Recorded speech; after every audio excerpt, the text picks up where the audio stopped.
जन आशीर्वाद यात्रा पर क्या बोले सांसद और प्रदेश प्रभारी रणदीप सुरजेवाला। भोपाल में हुई जन आशीर्वाद यात्रा पर जमकर बरसे रणदीप सुरजेवाला ने कहा, धोखा और धन लूट की अवसरवाद यात्रा आज शुरू हुई है, जिसके लिए शिवराज सिंह चौहान जी वोट नहीं मांगे। नड्डा जी, आप जवाब दीजिए कि 18 सालों में मध्य प्रदेश को बर्बाद क्यों किया और जनता धोखेबाजों से क्यों हिसाब न ले और क्यों जनता अवसरवादियों को आशीर्वाद दे। क्या 20,489 किसानों की आत्महत्या के लिए आपको आशीर्वाद दिया जाएगा?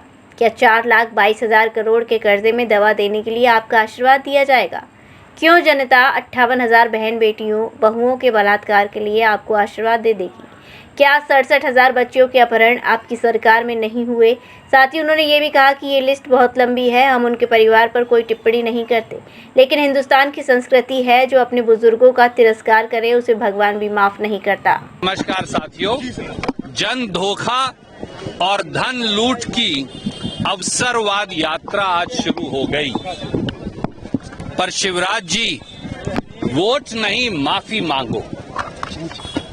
नड्डा जी जवाब दीजिए, 18 साल में मध्य प्रदेश को क्यों किया बर्बाद?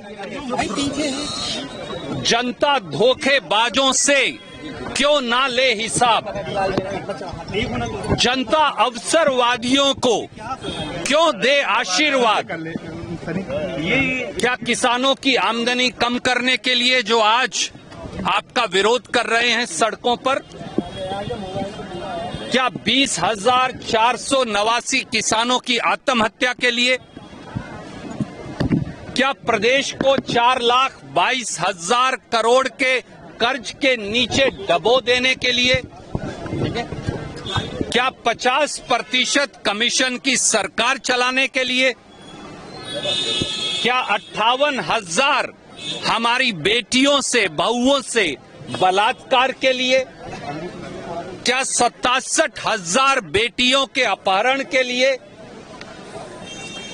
क्या आशीर्वाद व्यापम से लेकर पटवारी तक 13 भर्ती परीक्षाओं में 75 लाख नौजवान के युवाओं के भविष्य को बर्बाद कर देने के लिए?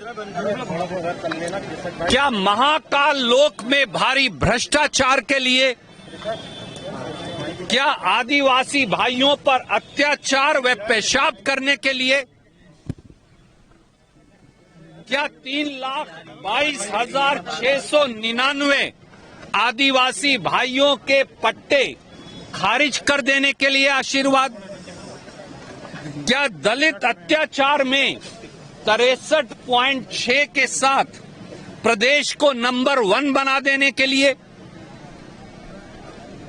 क्या 29,281 सरकारी स्कूल बंद कर देने के लिए?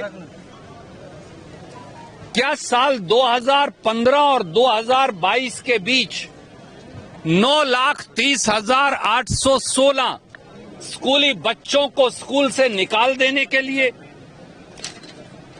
आज जब हमारे किसान भाई, मजदूर भाई, गरीब भाई गांव देहात के अंदर उनकी फसलें अल्प वर्षा से बर्बादी की कगार पर हैं, आज जब चारों ओर बिजली के लिए हाहाकार है, आज जब सब और अपराध और भ्रष्टाचार का कारोबार है, तब भी भाजपाइयों को माफी नहीं, सिर्फ वोट की दरकार है, वोट से सरोकार है। शिवराज जी, नड्डा साहब, आपकी शर्मनाक राजनीति के पाप का घड़ा भर गया है। आप झोला उठाइए और चलते जाइए, क्योंकि मध्य प्रदेश में आ रही है कांग्रेस। सर, एक आरोप पत्र जारी कर दिया आपने आज। आरोप पत्र माननीय कमलनाथ जी के नेतृत्व में हम जारी कर चुके हैं। शिवराज सरकार के पाप का पंचनामा मध्य प्रदेश की 8.5 करोड़ जनता है, उसके लिए कागज के आरोप पत्र से ज्यादा मध्य प्रदेश के किसान, मजदूर, बेटियों, गरीब, आदिवासी, अनुसूचित जाति, पिछड़े वर्गों के दिलों पर जो लिखी जुल्म की दास्तान है, जो आत्मा पर घाव शिवराज सरकार ने दिए हैं 18 सालों के कुशासन में, धोखेबाजी में, झूठ और लूट में वो है।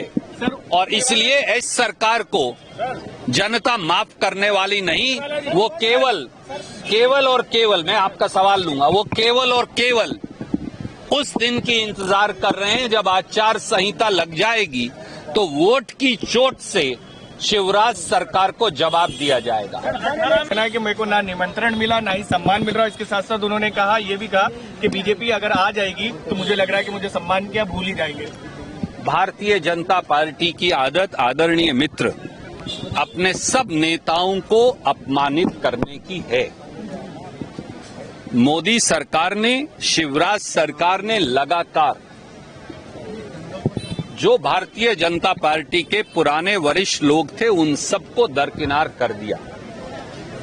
जिस प्रधानमंत्री ने अपने गुरु लाल कृष्ण आडवाणी जी को ही बर्फ में लगा दिया, ऐसी जिन्होंने मुरली मनोहर जोशी को रिटायर कर दिया, जिन्होंने गुजरात के मुख्यमंत्री मोदी जी के गुरु आदरणीय पटेल साहब को रिटायर कर दिया जबरन, और एक लंबी फेहरिस्त है, एक लंबी लिस्ट है।